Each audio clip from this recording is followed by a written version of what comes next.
കല്യാണി ഈ കോളേജിലെ ഒരു സ്റ്റുഡന്റാ എന്ന് വെച്ചാ നമ്മൾ എല്ലാവരും ഒരു കുടുംബ.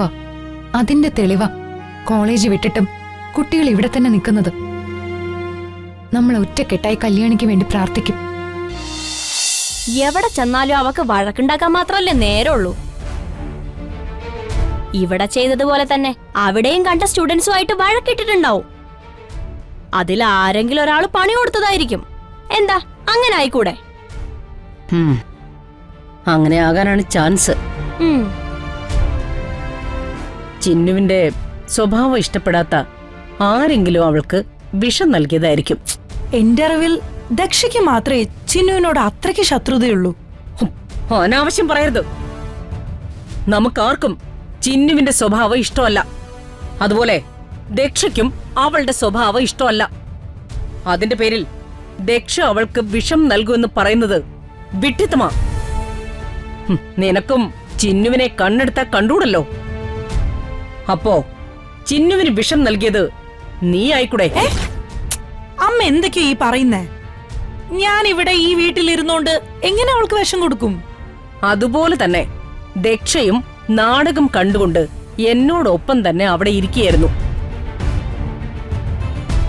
അതുകൊണ്ട് ചിന്നുവിന് വിഷം നൽകിയത് അവളല്ല എന്ന കാര്യത്തിൽ എനിക്ക് ഉറപ്പുണ്ട്. ചിന്നുവിന്റെ കാര്യം നമ്മളെന്താ ഇവിടെ കിടന്ന് മഴ കൂടുന്നേ? അവള് ജീവിക്കുകയാണെങ്കിൽ ജീവിക്കട്ടെ. ഇപ്പൊ ആശുപത്രി കിടന്ന് ചാവുകയാണെങ്കിൽ ചാവട്ടെ. അങ്ങനെ കരുതിയാ പോരെ? മതി. ഇനി ആ വിഷയത്തെക്കുറിച്ച് ഇവിടെ ചർച്ചയില്ല. എനിക്ക് ആ ചിന്നുവിനെ തന്നെ ഇഷ്ടമല്ല. അവളെക്കുറിച്ച് ആരെങ്കിലും സംസാരിച്ചാ അത് കേൾക്കാനും എനിക്ക് താല്പര്യമില്ല. ശരി, കുഞ്ഞുമോക്ക് ഇഷ്ടമില്ലാത്ത കാര്യം ഇവിടെ ഞങ്ങളുടെ ആരും പറയുന്നില്ല. ഞാൻ കാത്തിരിക്കുന്നത് ചിന്നു തീർന്നു എന്ന വാർത്ത കേൾക്കാൻ വേണ്ടിയാ. ഈ വീട്ടിലിരുന്നു കൊണ്ട് എന്നെ തോൽപ്പിച്ച ഒരേ ഒരു വ്യക്തി ചിന്നുവാ. എന്നേക്കുമായി അവളുടെ ശല്യം തീർന്നു എന്നൊരു വാർത്തയാ ഞാൻ പ്രതീക്ഷിക്കുന്നത്. അതാ ഞാൻ കേൾക്കാൻ ആഗ്രഹിക്കുന്നതും. അല്ല, കുഞ്ഞുമോളിപ്പോ എന്തെങ്കിലും പറഞ്ഞോ? ഏയ്, ഒന്നുമില്ല.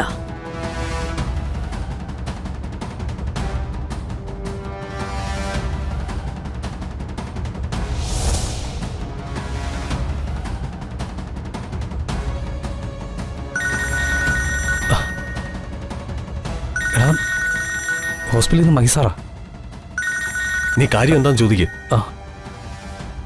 ഹലോ ഹലോ നിശാന്ത്, ഞാനാ. കല്യാണിക്ക് അർജന്റായിട്ട് ബ്ലഡ് ആവശ്യമുണ്ട്. എടാ, കല്യാണിക്ക് എമർജൻസി ആയിട്ട് ബ്ലഡ് ആവശ്യമുണ്ടെന്ന്. ബ്ലഡ് വേണമെന്നോ? ഏതാ group? Hello hello sir, Nishanth കേൾക്കുന്നുണ്ടോ? ആ, ബോംബെ ഗ്രൂപ്പാ. വളരെ റെയർ ഗ്രൂപ്പാ. ബോംബെ ഗ്രൂപ്പോ? നിശാന്ത്, നമുക്ക് എങ്ങനെയെങ്കിലും കല്യാണിയെ രക്ഷിക്കണം. നമ്മുടെ പരിചയത്തിലുള്ള എല്ലാവരോടും ഈ ഗ്രൂപ്പിലുള്ള ബ്ലഡ് അവൈലബിൾ ആണെന്ന് നീ ഒന്ന് ചോദിച്ചേക്ക്. ആ, അവിടെ നിന്റെ ഫ്രണ്ട്സ് ഉണ്ടെങ്കിൽ അവരോടും പറഞ്ഞേക്ക്. നമ്മളെല്ലാവരും കൂടി ശ്രമിച്ചാലേ കല്യാണിയെ രക്ഷിക്കാൻ പറ്റൂ. സാറ് ടെൻഷൻ ആവണ്ട, ഞങ്ങൾ എല്ലാവരും ഉണ്ട് കൂടെ. ശരി. എടാ, എങ്ങനെയും കല്യാണിക്ക് ആവശ്യമുള്ള ബ്ലഡ് സംഘടിപ്പിക്കണം നമുക്ക്. എടാ സുഹൃത്ത, എല്ലാവരും കൂടെ വന്നേ. വാടാ. എന്താണ്? നിങ്ങൾ വാ. എടാ, കല്യാണി വളരെ ക്രിട്ടിക്കൽ കണ്ടീഷനില്ല. അവൾക്ക് ബ്ലഡ് വേണം. റെയർ ഗ്രൂപ്പാ. ഏത് ഗ്രൂപ്പാ? ബോംബെ ഗ്രൂപ്പ്. ആ ബ്ലഡ് ഗ്രൂപ്പ് നിങ്ങൾക്ക് ഒരിക്കലും കിട്ടില്ല.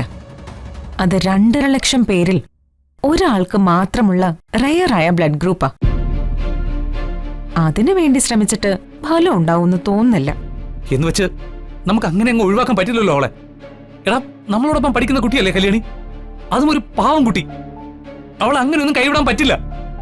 എടാ, നമ്മുടെ എല്ലാ സോഷ്യൽ മീഡിയ ഗ്രൂപ്പുകളിലും സന്നദ്ധ സംഘടനകളിലും സെർച്ച് ചെയ്യണം. നമുക്ക് എങ്ങനെയും കല്യാണിയെ രക്ഷപ്പെടുത്തിയേ പറ്റൂ.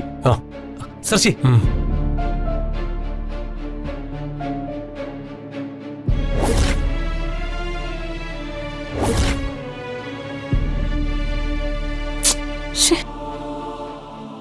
നാശം. ഇവനൊക്കെ ഇത് എന്തിന്റെ സൂക്കേടാ? വൃത്തികെട്ടവന്മാര്. ഇങ്ങനെയാണ് എന്റെ കഷ്ടപ്പാട് മുഴുവൻ വേസ്റ്റ് ആവും.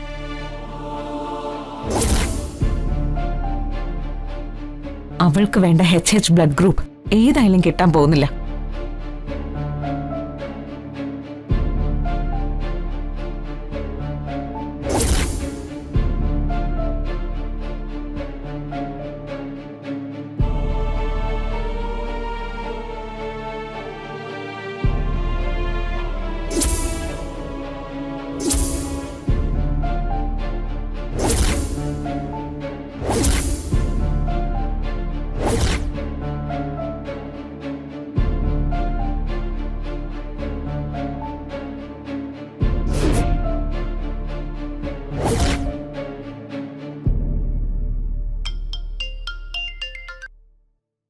ആ പറയുമായി, കല്യാണിക്കിപ്പോ എങ്ങനെയുണ്ട്?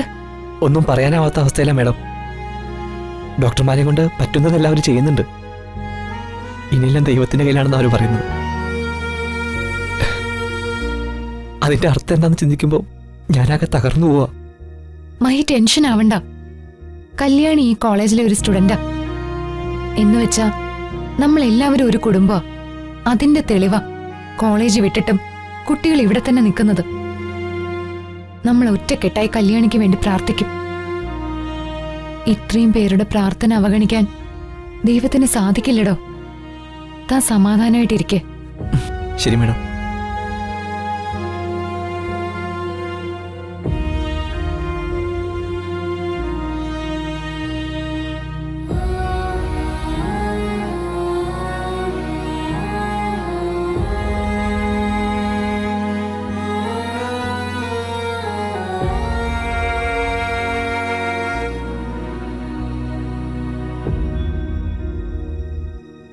നമുക്കെല്ലാവർക്കും ഒത്തൊരുമിച്ച് ഒരേ മനസ്സോടുകൂടി നമ്മുടെ കല്യാണിക്ക് വേണ്ടി പ്രാർത്ഥിക്കാം. അവളെ ഇപ്പൊ നമ്മുടെ കൂട്ടത്തിൽ നിന്ന് കൊണ്ടുപോകരുതെന്നും അവളെ നമുക്ക് തന്നെ തിരിച്ചു തരണമെന്നും നമുക്ക് നമ്മൾ വിശ്വസിക്കുന്ന ദൈവത്തോട് പ്രാർത്ഥിക്കാം. അതെ, നീ വിഷമിക്കേണ്ട. നമ്മുടെ പ്രാർത്ഥന തീർച്ചയായും ദൈവം കേൾക്കും. നമ്മുടെ കല്യാണി രക്ഷപ്പെടുവോടാ, പേടിക്കണ്ട.